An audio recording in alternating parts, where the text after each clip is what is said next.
तो चलिए आज हम लोग यूजीसी नेट जो रे एग्ज़ाम है उसके लिए कुछ टेस्ट करते हैं जो संबंधित है निबंध से। हमारा पहला क्वेश्चन है, तुम्हें गैरों से कब फुर्सत, हम अपने गम से कब खाली, चलो बस हो चुका मिलना, ना हम खाली ना तुम खाली। निम्न पंक्तियाँ किस रचना से संबंधित हैं? आपको बताना है कि निम्न पंक्तियाँ किस रचना से संबंधित है। भारत दुर्दशा, बकरी, भारतवर्ष की उन्नति कैसे हो सकती है, या दिल्ली दरबार दर्पण। तो ये जो पंक्तियाँ हैं ये संबंधित है भारतवर्ष की उन्नति कैसे हो सकती है निबंध से, जो कि भारतीय हिंदू का निबंध है। हमारा अगला क्वेश्चन है, भारतवर्ष की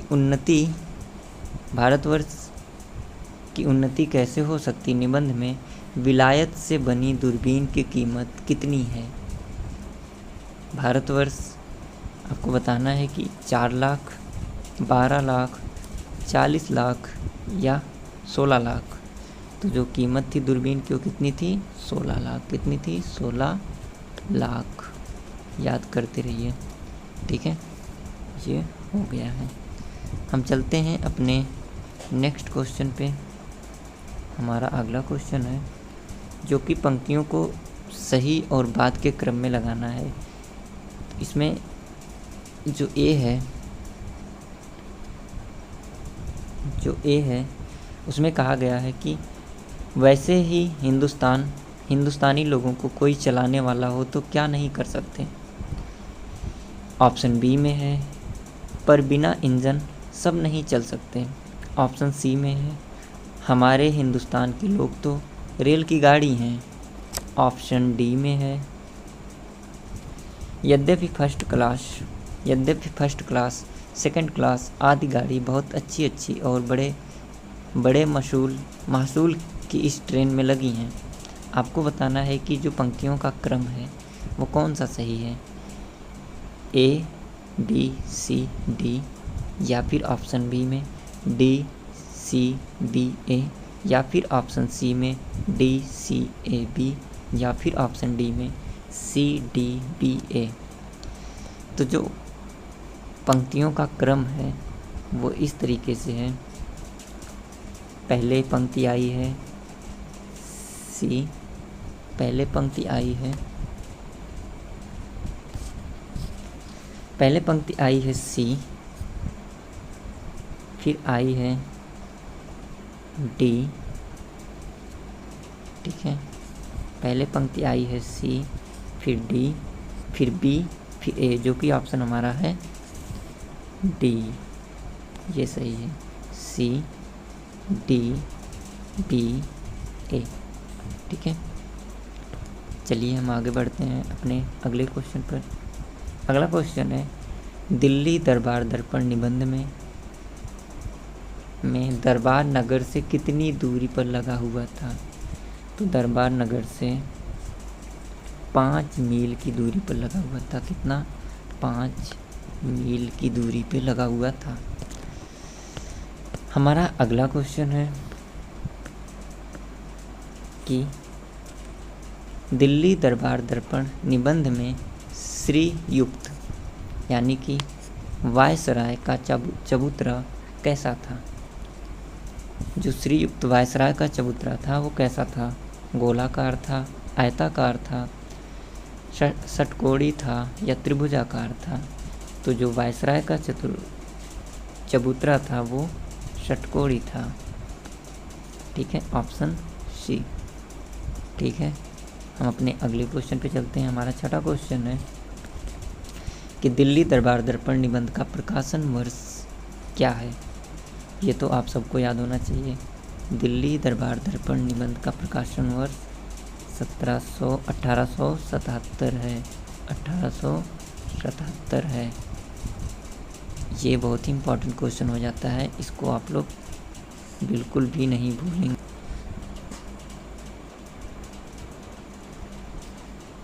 तो दिल्ली दरबार दर्पण निबंध का प्रकाशन वर्ष 1800 कितना है?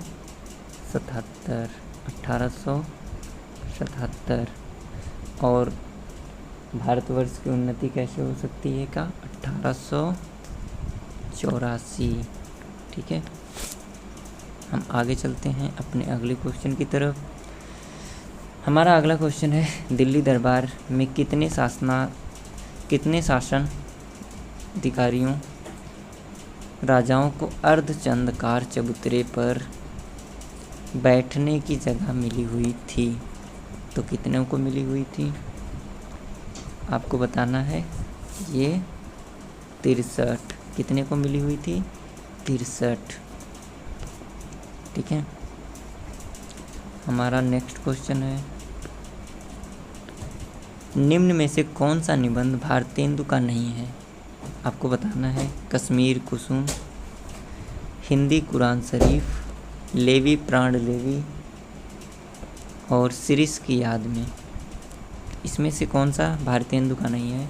तो ये है शिरीष की याद में। ये विद्या निवास मिश्र का है।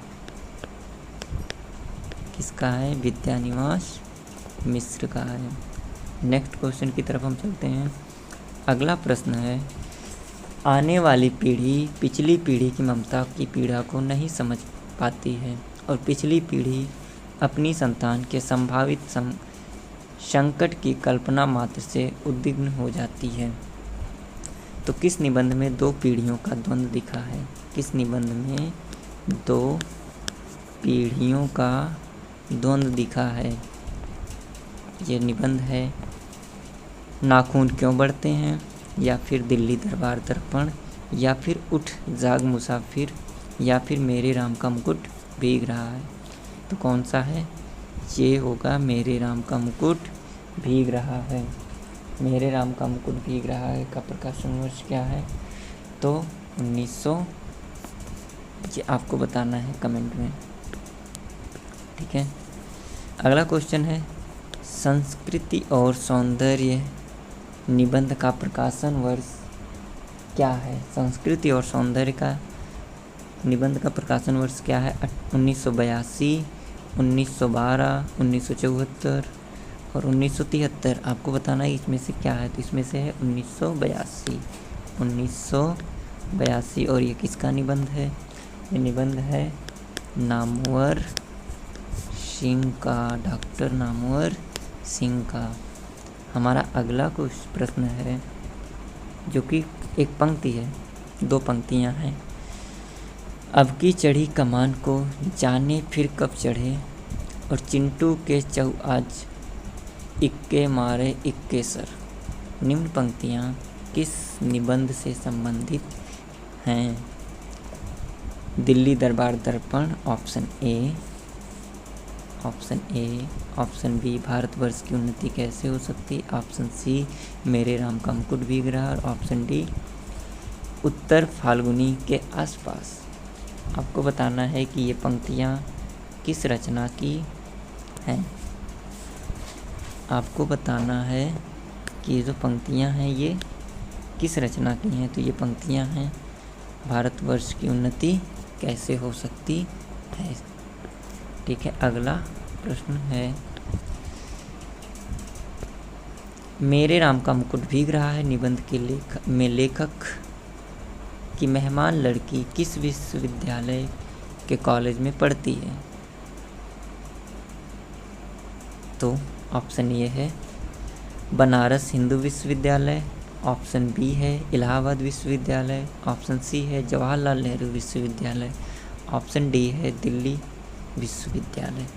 तो इसमें आप सबको पता है कि वो लड़की कहाँ पढ़ती थी? दिल्ली विश्वविद्यालय के कॉलेज में। प्रश्न संख्या 13 है, विद्या निवास मिश्र का जन्म कब हुआ था? बहुत ही आसान सा क्वेश्चन है। आपको बताना 1907 में, 1926 में, 1924 में, 1935 में। तो 1907 में किसका जन्म हुआ था? महादेवी वर्मा और हजारी प्रसाद द्विवेदी जी का मैंने बता दिया। फिर ये जो ऑप्शन विद्या निवास मिश्र का जन्म हुआ था 1926 में। कब हुआ था? 1926 में। हमारा अगला प्रश्न है, निम्न में से कौन सा निबंध विद्या निवास मिश्र का नहीं है? या फिर निम्न में से विद्यानिवास मिश्र का निबंध नहीं है? पहला, चितवन की छां, मैंने सिल पहुँचाई, शेफाली झर रही है, रामायण का समय। तो कौन सा निबंध विद्यानिवास मिश्र का नहीं है? रामायण का समय। बाकी तीनों निबंध विद्यानिवास मिश्र जी के हैं। ऑप्शन डी इसमें सही है। ठीक है, अगला हमारा प्रश्न है, भारतवर्ष की उन्नति कैसे हो सकती है? निबंध में निम्न में से कौन से त्यौहार का जिक्र नहीं है? निम्न में से किस त्यौहार का जिक्र भारतवर्ष की उन्नति कैसे हो सकती है निबंध में नहीं हुआ है, आपको बताना है। तो इसमें प्रश्न है, होली, तीज, दिवाली, एकादशी का व्रत, महाशिवरात्रि का व्रत। इसमें सही ऑप्शन है सी, यानी कि जिक्र हुआ है, तो किसका जिक्र हुआ है? होली का, फिर जिक्र हुआ है दिवाली का, और जिक्र हुआ है महाशिवरात्रि का। ठीक है, हमारा अगला प्रश्न है, हमारा प्रश्न नंबर 16 है, भारतवर्ष की उन्नति कैसे हो सकती है? निबंध के अनुसार चर्बी की बत्ती किस देश के द्वारा बनाई गई है? तो ये बनाई गई थी जर्मनी के द्वारा। किसके? जर्मनी के द्वारा। ठीक है, हमारा अगला क्वेश्चन है, भारतवर्ष की उन्नति कैसे हो सकती है कि निबंध में भारतेंदु ने वास्तविक धर्म किसको माना है? तो भारतवर्ष की उन्नति कैसे हो सकती है? निबंध में भारतेंदु ने वास्तविक धर्म परमेश्वर के चरण कमल के भजन को माना है। किसके? ऑप्शन डी सही है। ठीक है, हमारा अगला क्वेश्चन है, मेरे राम का मुकुट भीग रहा निबंध में किसके निर्वासन को लेखक ने दोहरा निर्वासन कहा? ये लेखक होगा, दोहरा निर्वासन मतलब कि दोबारा से निर्वासन। तो सबको पता है कि माँ सीता के निर्वासन को लेखक ने दोहरा निर्वासन माना है, क्योंकि एक बार वो आती हैं फिर उनको बन जाना पड़ता है सामाजिक विसंगतियों की वजह से। क्वेश्चन नंबर 19 है, मेरे राम का मुकुट भीग रहा निबंध में लेखक की मेहमान लड़की का क्या नाम था? तो उसका नाम कृष्णा था। क्या नाम था? कृष्णा था। क्वेश्चन नंबर 20 है, एक कथन है जिसको बताना है कि वो किस निबंध से है। माना कितना बीता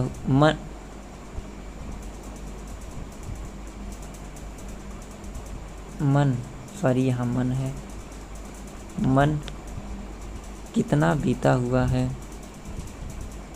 मन चाही और अनचाही दोनों तरह की 1000 चीज़ों में। दूसरे कुछ पतियाँ भी पर अपने भीतर प्रतीति नहीं होती है कि मैं किसी का हूँ या कोई मेरा है। इसमें पंक्तियों में थोड़ी सी गलती हो गई है, फिर भी आप समझ सकते हैं और आप बता सकते हैं कि किस निबंध का है ये। तो ये है मेरे राम का मुकुट भीग रहा निबंध से है। ठीक है, अगला क्वेश्चन, प्रश्नों में कुछ त्रुटियां हो सकती हैं बनाते वक्त। अगला क्वेश्चन है, भारतवर्ष की उन्नति कैसे हो निबंध में भारतेंदु ने किसे रॉबर्ट साहब का अबुल फजल माना है? तो इस क्वेश्चन का आंसर है ए, बीरबल को। सॉरी इस क्वेश्चन का आंसर होगा बी, मुंशी चतुर्भुज सहाय को। ठीक है, अगला क्वेश्चन है, निम्नलिखित में से कौन सा कथन दिल्ली दरबार दर्पण के विषय में सही नहीं है? पहला, श्री आयुक्त वायसराय का चबूतरा जो था वो षटकोणी था, जिसकी गुम्बद छत पर लाल कपड़ा चढ़ा था, सुनहला रुपहला तथा शीशे का काम किया गया था।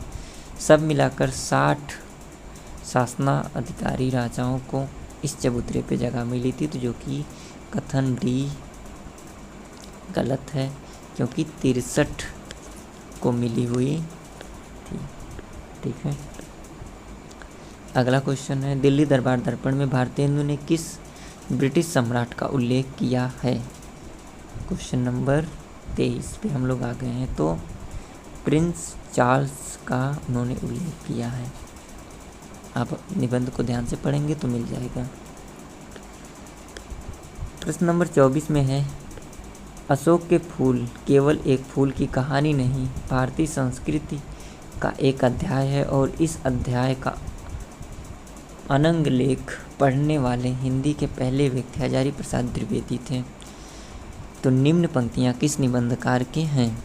आपको पता है कि हजारी प्रसाद द्विवेदी का जिक्र किस निबंध में हुआ है? तो वो नामवर सिंह के निबंध संस्कृति और सौंदर्य में हुआ था। तो ये पंक्तियाँ किसकी हैं? नामवर सिंह की। और निबंध का नाम है संस्कृति और सौंदर्य। ठीक है, आगे बढ़ते हैं हम लोग। हमारा क्वेश्चन नंबर 25 है, जो कि पंक्तियों को सही क्रम में करना है। पहला है, राम लौटकर राजा होते हैं पर रानी होते ही सीता राजा राम द्वारा वन में निर्वासित कर दी जाती हैं। ऑप्शन बी है, किसी उस शक्ति का एक निष्ठ प्रेम पाकर राम का मुकुट है। उस शक्ति का एक निष्ठ प्रेम राम का मुकुट है। ऑप्शन सी है, क्योंकि राम का निर्वासन वस्तुतः सीता का दोहरा निर्वासन है।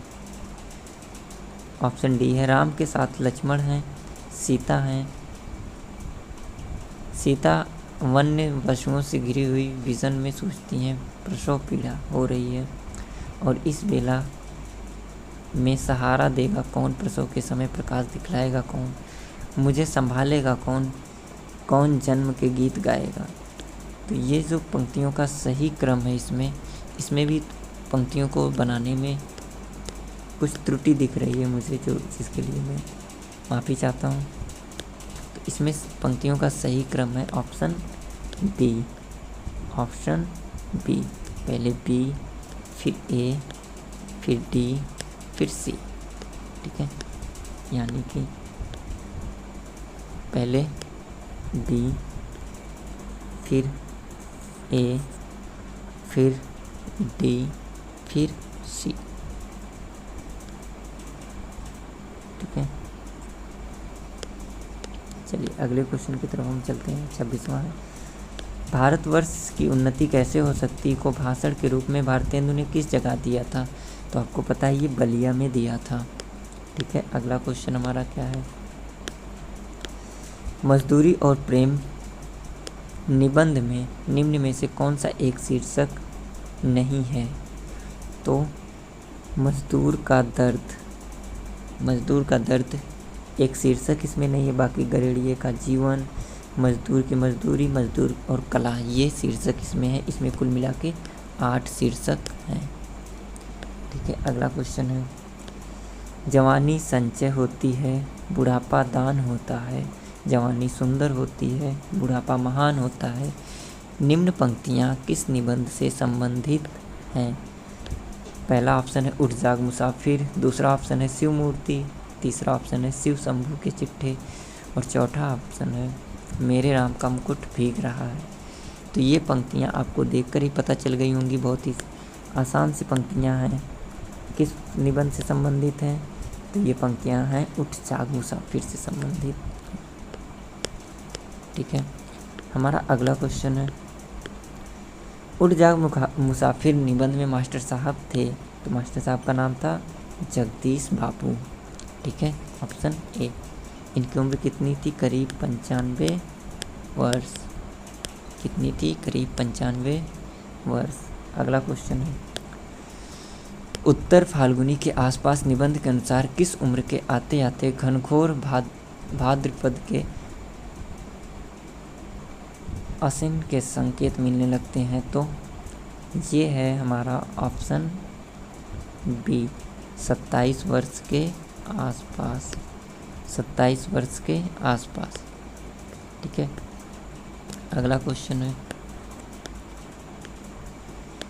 निम्न में से कौन सा कथन भारतवर्ष की उन्नति कैसे हो सकती निबंध से नहीं है? तो पहला है, कुछ मत डरो, जब तक 100-200 मनुष्य बदनाम ना होंगे, जात से बाहर ना निकाले जाएंगे, दरिद्र ना होंगे, कैद ना होंगे, वरन जान ना मारे जाएंगे, तब तक कोई देश ना सुधरेगा। दूसरा है, वास्तविक धर्म तो केवल परमेश्वर के चरण कमल का है। लड़कों के छोटेपन में ही शादी करके उनका बाल आयुष्य सब मत। ये ऑप्शन थोड़ा सा अधूरा लग रहा है। ठीक है, मनुष्य की इस सनातन नियत से एकदम आतंकित हो उठा, ऐश्वर्य और निर्वासन दोनों ही साथ चलते हैं।